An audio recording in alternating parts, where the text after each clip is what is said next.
Sinabawang gulay ug sinugbang isda. Mao kana ang plano ni Nanay Belen Rosales sa iyang gipamalit nga mga gulay ug isda. Sulod sa usa ka semana, budget ni ini kapin 1,500 pesos ug paigo na kini sa ilang pangkonsumo kauban ng iyang bana ug apo. Suba o ganing good for pila ka days man akong ginapalit good.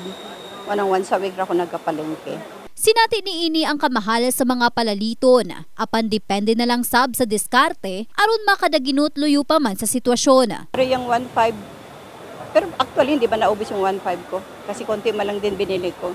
Kaya hanggang hindi man maganda rin ang fish ipa-stay matagal sa ref.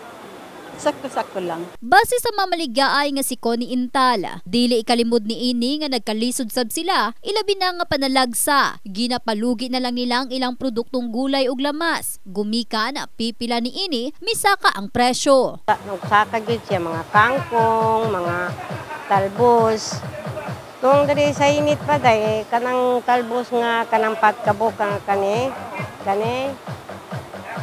40 gyud day kuha namo. Amo gani ibaligan namo ning tag 15 kay nami gamay-gamay lang ganansya.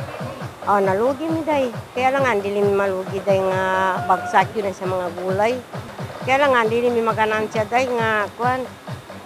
Oo, lisod kayo nga. Ang kaning 10 pesos nga bugkos sa pechay ug tangkong karon anaa na sa 15 pesos. Samtang ang pipino nga kaning 50 pesos lang ang matag kilo, karon 100 pesos na. Ang sibuyas dahon nga kaning 70 to 90 pesos, karon 120 pesos na ang kilo. Gawas ni ini sa lamas, aduna sab mi usbaw, aduna sab mi kunhod. Ang sibuyas bombay nga kaning 120 to 150 pesos ang kilo, karon anaa na lang sa 70 to 80 pesos. Luyang nga kaning 170 to 180 pesos ang kilo, karon anaa na sa 250 pesos ang kilo. Ang kamatis nga kaning 50 ang kilo, karon 30 na lang ang kilo. Samtang presyo sa ahos, nagpabiling anaa sa 150 pesos ang kilo. Susama sa gulay ug lamas, ang isda aduna sa pagliyok sa presyo. Ang bulinaw nga kaning 60 to 70 pesos ang kilo, karon anaa na lang sa 30 pesos ang kilo. Ang malmal nga kaning 130 pesos ang kilo, karon anaa na sa 150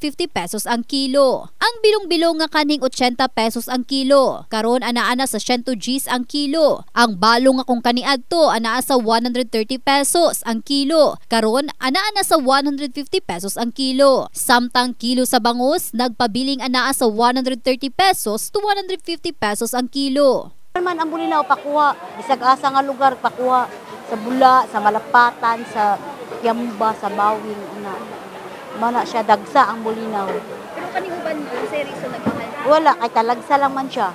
In the heart of changing lives, kini si Russell Jean Mantile, Brigada News.